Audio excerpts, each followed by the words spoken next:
The tap-in goal. A tap-in goal is the simplest finish in football. A light touch from very close range, usually with the ball already moving toward goal. It might come from a low cross that a striker redirects into the net, a rebound off the goalkeeper or the post, or a defensive error that leaves the ball sitting unguarded in a dangerous area. Teams that consistently create tap-in opportunities are doing something right. They're breaking lines, delivering dangerous crosses, and forcing defenses onto the back foot. A high volume of tap-ins is actually a sign of excellent collective attacking play. And the striker scoring them, they're not just standing there.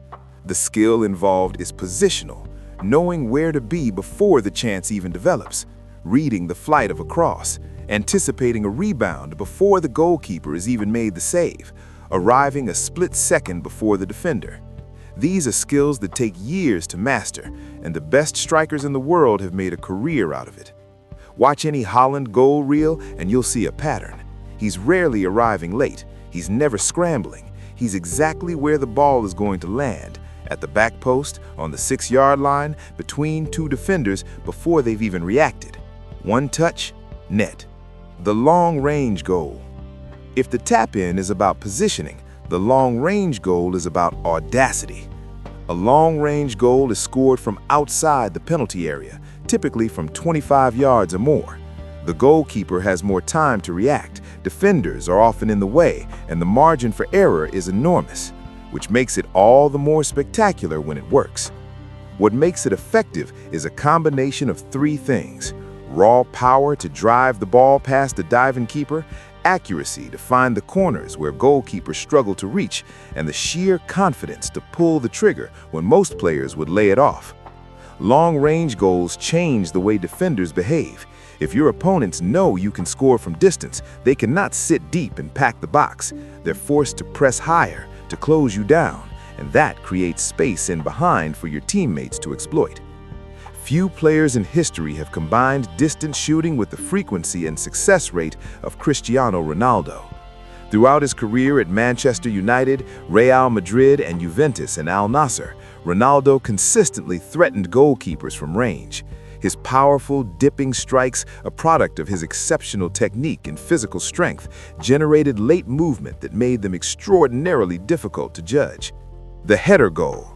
Football is, by design, a game played with your feet, which makes the header goal all the more distinctive because it throws out the rule book entirely and requires players to score using a part of the body that wasn't built for the purpose.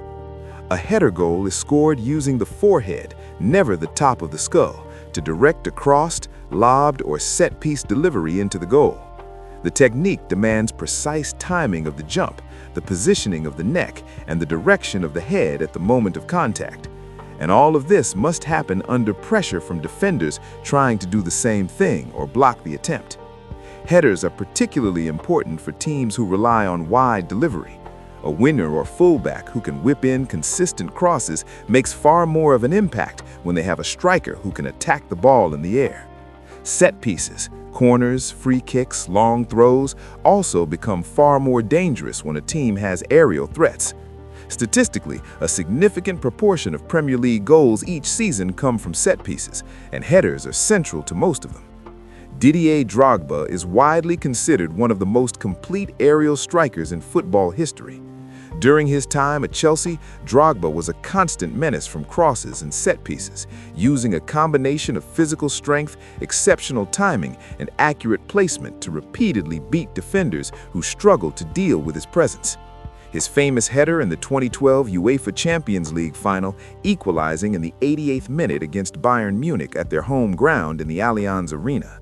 The volley goal.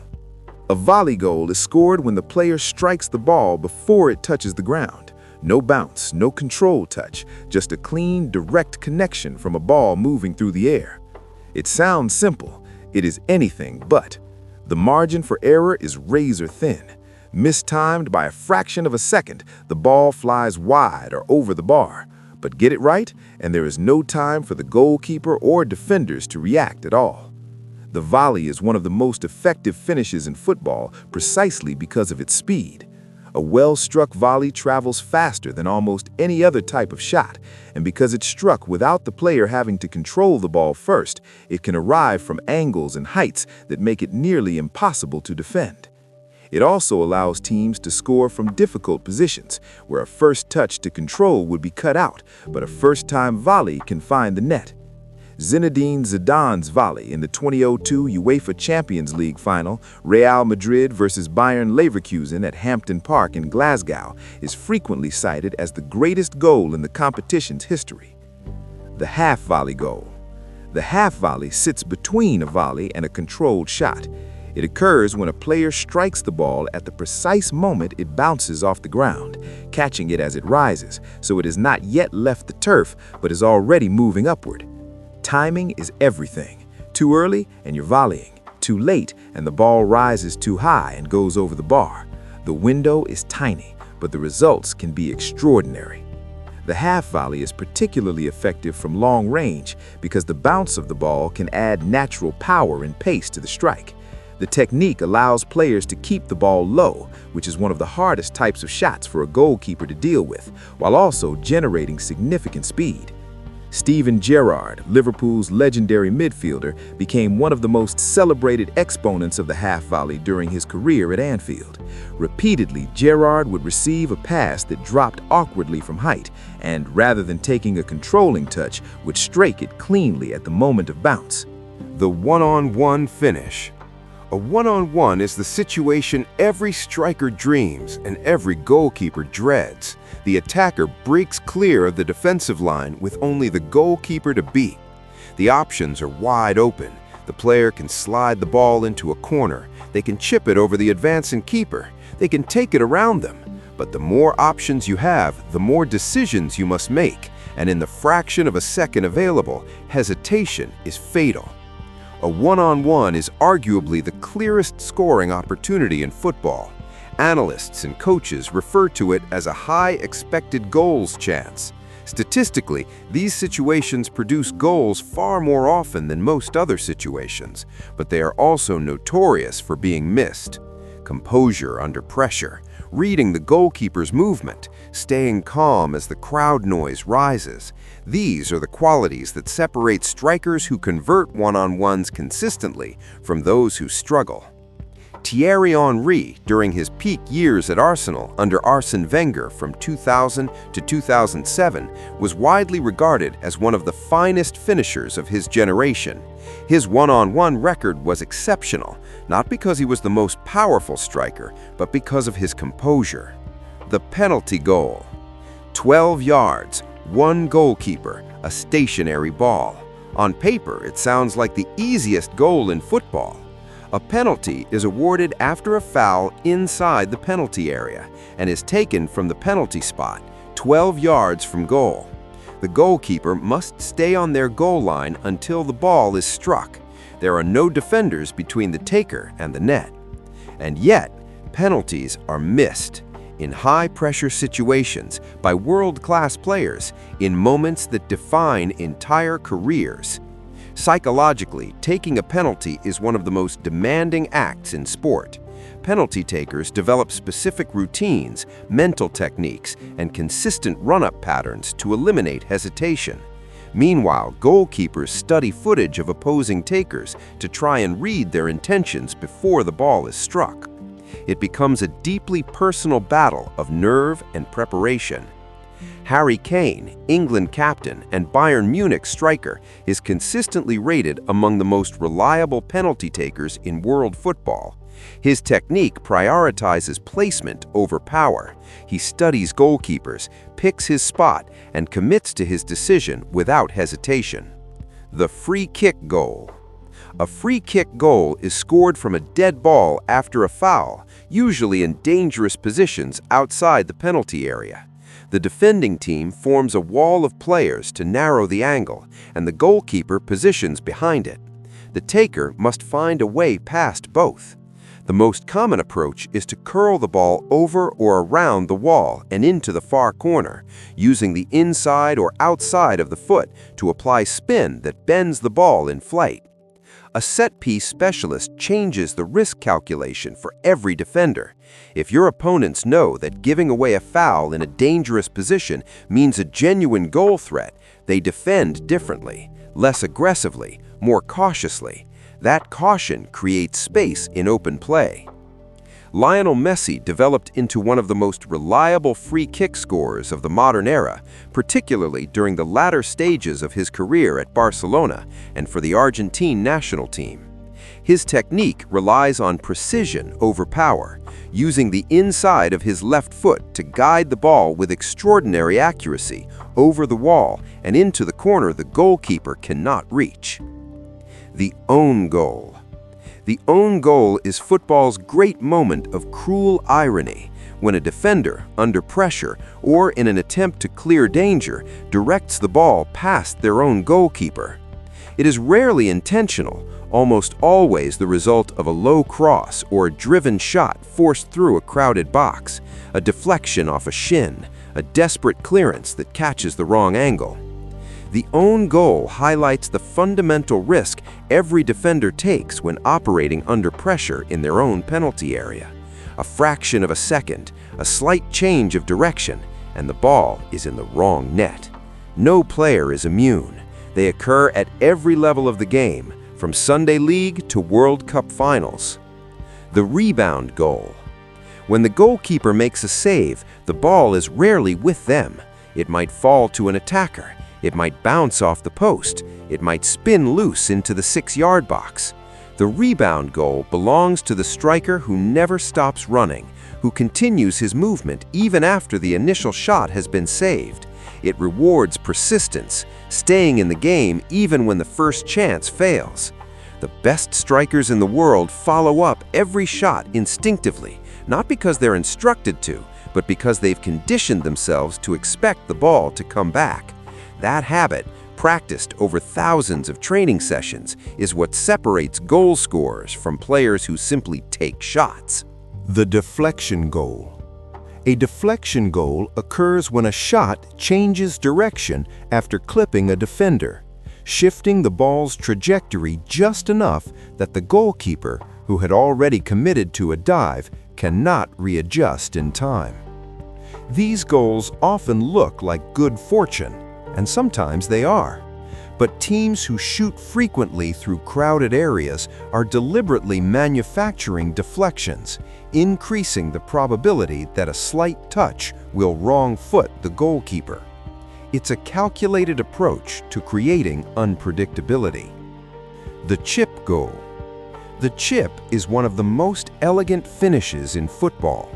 A delicate, lofted stroke that lifts the ball gently over the onrushing goalkeeper when they have come off their line. Technically, it demands the opposite of what instinct demands in a goal-scoring opportunity. Instead of striking hard, the player must relax their foot, apply a gentle backspin, and judge the weight with precision. Too much and it clears the bar. Too little and the goalkeeper recovers in time. It requires calmness in a high-pressure moment and the composure to choose subtlety over power when everything inside tells you to shoot. The curled goal. The curled goal involves striking the ball with spin so that it bends through the air, typically toward the far corner, away from the goalkeeper's natural line of travel.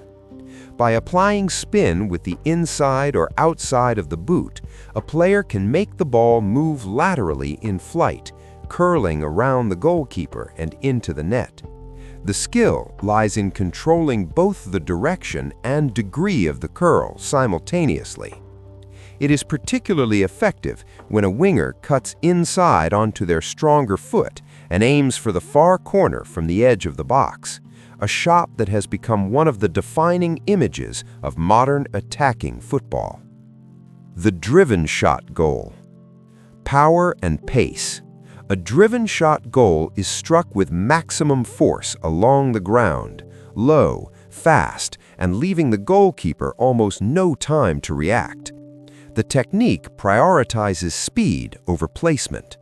A ball driven at 80 miles per hour into the corner of the net simply cannot be stopped, even by a goalkeeper who moves in the right direction. It is the blunt instrument of attacking football, and it is devastatingly effective.